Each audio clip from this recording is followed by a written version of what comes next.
जहां गड़बड़ियां होंगी मजबूती से उनके उनके खिलाफ खड़ा होना पड़ेगा, तब तो पत्रकारिता कही जाएगी, नहीं तो वो दलाली कही जाएगी। खैर, ये तो पत्रकारिता की बात हुई। अब श्रीमान केजरीवाल जी, ये सब जो मैंने उदाहरण दिया, संतोष हेगड़े किधर गए, योगेंद्र यादव, प्रशांत भूषण, आशुतोष गुप्ता, कुमार विश्वास, ताजा ताजा अभी आया। बाकी तो छोटे मोटे चलते रहते हैं साहब, कितने छोड़ के गए, कितने आए, कितने गए, कहना मुश्किल है। वो पार्टी है, आप कह सकते हैं राजनीतिक पार्टी है, चलते रहती है। एक श्रीमान दुबे जी भी हैं, वो भी इनके रात दिन गुण गाने वाले में से हैं, नाम नहीं लूंगा, बस इतना इशारा कर दिया, आप समझ जाएंगे। अभी खबर आ रही है कि श्रीमान केजरीवाल का अगला निशाना श्रीमान भगवंत सिंह मान होने वाले हैं, और दोनों के बीच में सामने से तो कॉम्बिनेशन बड़ा अच्छा दिख रहा है, बड़ा अच्छा दिख रहा है, लेकिन ये तकरार और बढ़ेगी, बढ़ने जा रही है। विक्रम सिंह मजीठिया के खिलाफ आरोप लगाया था, किसने? केजरीवाल जी ने। लेकिन केजरीवाल जी का तो पूरा ट्रैक रिकॉर्ड है माफी मांगने का। सबसे माफी मांगा इन्होंने, नितिन गडकरी से, अरुण जेटली से, सबसे माफी मांगा। तो विक्रम सिंह मजीठिया से भी इन्होंने माफी मांगा। अब भगवंत सिंह मान कह रहे थे कि भाई आप माफी क्यों मांग रहे हैं, तो आप ऐसे आरोप क्यों लगाते हैं जो आपको माफी मांगना पड़ता है। और तब से लेकर के आज तक भगवंत सिंह मान के मन में ये बैठा हुआ है कि ये व्यक्ति आरोप लगा देता है, माफी मांग लेता है, आरोप लगा देता है, माफी मांग लेता है। अभी फिर इन्होंने कोर्ट में जज के ही खिलाफ आरोप लगा दिया, जिसमें तुषार मेहता सॉलिसिटर जनरल ने कहा, this man made his life out of allegation. दूसरों पर आरोप लगा करके इस व्यक्ति ने अपनी जिंदगी बनाई है, अपना करियर बनाया है। This was the verbatim statement of solicitor general of India Tushar Mehta in the court room, कि ये आदमी आरोप लगा करके ही अपना जीवन बनाया है, करियर बनाया है। तो ये आरोप इन्होंने विक्रम सिंह मजीठिया पर, विक्रम सिंह मजीठिया के बारे में आपको मालूम है, ड्रग पता नहीं क्या क्या बहुत सारे मामले थे उनके खिलाफ। तो विक्रम सिंह मजीठिया के ऊपर आरोप लगाया और फिर उनसे जाकर के माफी मांग लिया। और इस माफी नामे पर भगवंत सिंह मान नाराज थे, उस वक्त से नाराज है। उसके बाद देखिए भगवंत सिंह मान को इन्होंने कैसे अपमानित किया, डिफैक्टो मुख्यमंत्री बना करके भेज दिया राघव चड्ढा को। राघव चड्ढा का एक ही काम था, डिफेक्टो चीफ मिनिस्टर के बतौर एक्ट करना, पैसे की उगाही करना, काला बैग, भूरा बैग भर भर के केजरीवाल को पहुंचाना, और फिर वो बैग यहां से सिंगापुर जाना, लंदन जाना, भारत में भी कई कई प्रोजेक्ट में लग जाना।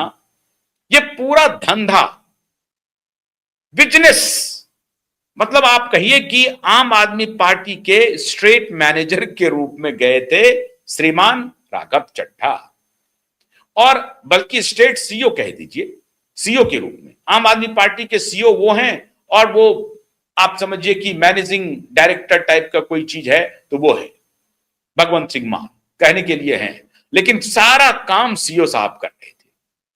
तो ये सीईओ साहब राघव जी चड्ढा जो बैग की तसीली की है, जिसमें हमारे ही चैनल पे आकर के जो नवीन जय हिंद हैं, उन्होंने कहा कि 2000 करोड़ रुपए तो राघव चड्ढा ही सिर्फ लेके गया है, आगे भी और भी हो सकता है।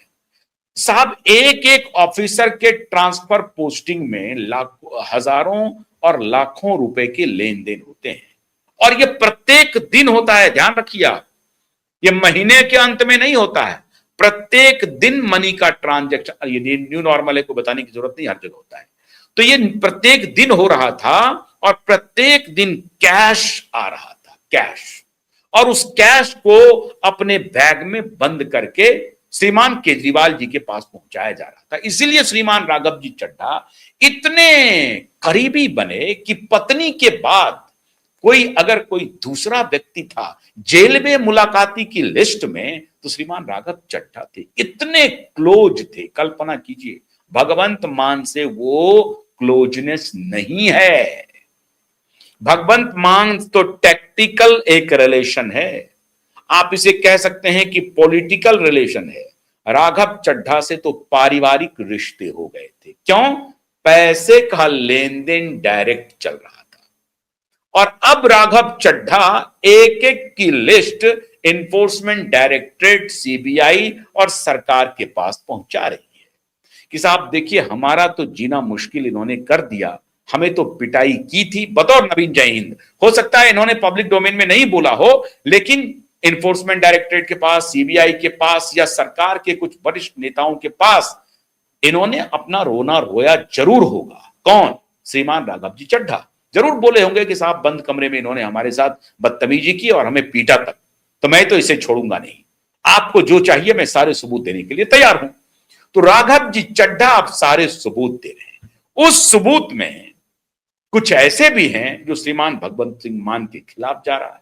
जाहिर है ये कह रहे होंगे कि देखिए पैसा मैंने नहीं बनाया, भगवंत मान ने बनाया। भगवंत मान कह रहा है कि मेरे पास तो ढेले भर एक फूटी कौड़ी नहीं आई, सारा पैसा तो राघव चड्ढा ले गया। अब जो राघव चड्ढा के एसोसिएट हैं वो कह रहे होंगे कि मुझे भी नहीं पैसा मिला, सारा पैसा तो केजरीवाल ले गया।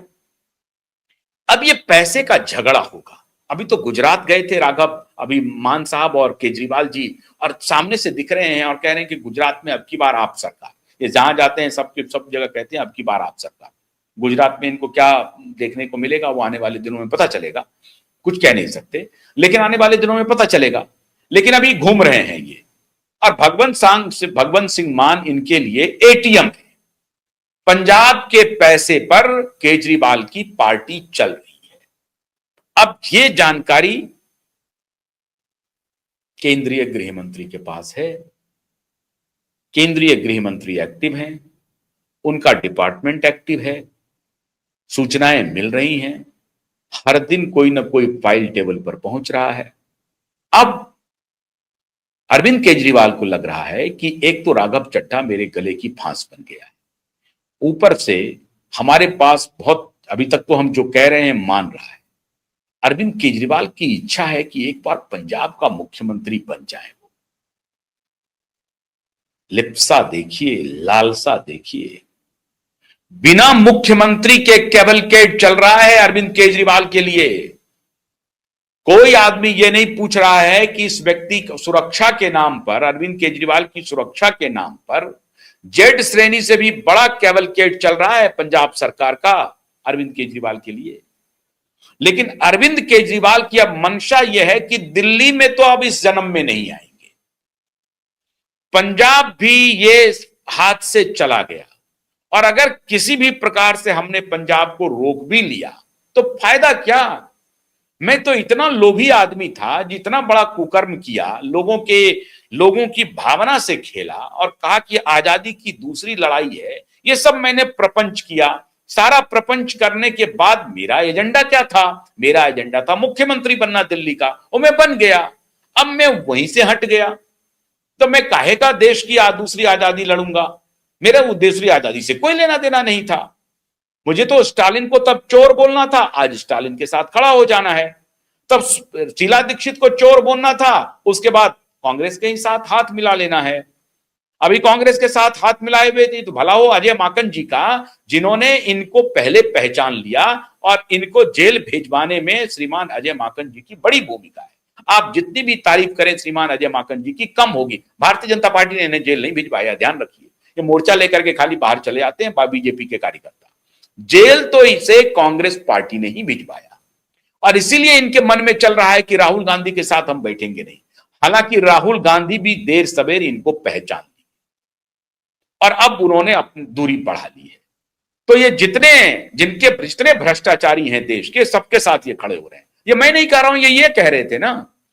ये एमके स्टालिन को दुनिया के भ्रष्टाचारी नेताओं में इन्होंने रखा हुआ था। 26-27 भ्रष्टतम नेताओं की लिस्ट जारी की थी, आपको याद रखिए, जिसमें एमके स्टालिन भी थे, कनिमोजी भी थी और एमके स्टालिन भी थे। उनको 2-2 सीट मिल गया था भ्रष्टाचारी के टॉप लिस्ट में। डी और वो राजा जी जो थे वो भी थे 2G घोटाले के। तो सबका नाम इन्होंने रखा था। वो तो बड़े, आप समझिए कि उन लोगों का करिश्मा था कि कम से कम एक लिस्ट में नाम तो आया। आज उन्हीं के साथ ये खड़े हैं। तो अब जो मुख्यमंत्री की कुर्सी गई तो ये बिलबिला रहे हैं और हर चीज के लिए इनको भगवंत मान के ऊपर आश्रित रहना पड़ता है। और भगवंत मान को भी जो है इनको खुश रखने के लिए एक्स्ट्रा एफर्ट करना पड़ता है। तो अब ये जो इनका एक्स्ट्रा एफर्ट है, उनकी जो डिपेंडेंसी है, इस दोनों के बीच में टकराहट शुरू हो गई है। अंदर खाने की खबर ये है, चुनाव आते आते दोनों के बीच में टसल शुरू हो जाएगा। तगड़ा टसल होगा। सीटों के बंटवारे को लेकर के होगा, पैसे की उगाही को लेकर के होगा, वहां सीट बेचे जाएंगे। राज्यसभा की सीट इन्होंने बेची, अभी अशोक मित्तल को बेचा, अशोक मित्तल के ऊपर ईडी की छापेमारी हो गई। तो उसी तरीके से ये सीट वहां जो कैबिनेट के मंत्री हैं, वो भ्रष्टाचार में कई मंत्री लिप्त हैं, उनसे पैसे की उगाही हो रही है। तो अब इस दोनों में टसल और बढ़ेगा, बढ़ता ही जाएगा। और ऐसी परिस्थिति में अरविंद केजरीवाल ये प्लानिंग कर रहे हैं कि क्या कोई दूसरा चेहरा जिसे हम सामने में रख दें सरदार के रूप में, और पीछे से हम चले जाएं पतली गली से और हम मुख्यमंत्री बन जाएं। तो ये आने वाले दिनों में आप देखेंगे कि किसी न किसी कोई ना कोई दूसरे सरदार चेहरे को इससे लड़वाएगा, भगवंत मान से लड़वाएगा। अगर ये अपनी रणनीति में कामयाब हो गए तो ये लड़वाने की कोशिश करेगा, और दो लड़ाई में ये खुद को ये रोटी लेके भाग जाएगा। मैं नाम नहीं लेना चाहता हूं, दो फलना की, दो डैश डैश की लड़ाई में तीसरा फायदा पहुंचा लेगा। तो दो डैश की लड़ाई होगी और ये खुद को कुर्सी पर बिठा लेगा। यही इसकी योजना बन रही है। और फिर भगवंत सिंह मान की ये वही हालत करेंगे जो हालत इन्होंने राघव चड्ढा की है। लेकिन 1.25 लाख पर एक चढ़ावा वाले कौम के हैं भगवंत सिंह मान, और राघव चड्ढा नहीं है। वो 1.25 लाख पर एक चढ़ावा, वो 1.25 लाख तक तो अकेले वो देख सकते हैं श्रीमान भगवंत सिंह मान। तो केजरीवाल की सारी रणनीति भगवंत सिंह मान भी समझ रहे हैं, और फूक फूक कर। और वो बहुत बड़े हास्य कलाकार हैं, और हास्य कलाकार बड़े सेंसिटिव होते हैं। वो सोचते तो सीधा सपाट हैं, लेकिन समझ जाते हैं जरूर। और अब धीरे धीरे वो मैच्योर्ड पॉलिटिशियन भी हो गए हैं। जब राघव चड्ढा को उन्होंने रास्ता लगा दिया, राघव चड्ढा को उन्होंने लगा दिया किनारे, उनका खेल तमाम करवा दिया, तो इनको मालूम है कि केजरीवाल से कैसे निपटा जाए। लेकिन भगवंत सिंह मान और केजरीवाल के टसल अवश्यंभावी होने जा रहे हैं। और पंजाब से जो खबरें आ रही हैं उसे आप इनकार नहीं कर सकते। तो नया राघव चड्ढा तैयार हो रहा है भगवंत सिंह मान के रूप में, और केजरीवाल इसको हवा देंगे। उसके बाद देखते हैं कि कौन आएगा। कुछ लोग तो कह रहे थे कि मनीष सिसोदिया भी लाइन में है, लेकिन मनीष सिसोदिया को वो खुद ही कह रहे थे, उनके जो साथी कह रहे हैं कि मनीष सिसोदिया को वो गधा कहते हैं। अब भगवान जाने वो क्या कहते हैं नहीं कहते, मुझे नहीं मालूम, लेकिन बतौर नवीन जय हिंद की मनीष सिसोदिया को तो गधा कहते हैं, बोलते उसको कुछ समझ में नहीं आता है। तो वो तो हमेशा इसका लक्ष्मण बन करके रहेंगे। लेकिन जिनके पास असली सत्ता है उसको ये कोशिश कर रहे हैं धीरे धीरे हटाने की। तो आम आदमी पार्टी में आने वाले दिनों में देखिए आगे होता है क्या। अगर सद्बुद्धि हुई तो शायद ये सब कुछ नहीं होगा, कुबुद्धि हुई तो ये सब कुछ होगा जो मैंने आपको कहा है। बहुत बहुत शुक्रिया, नमस्कार।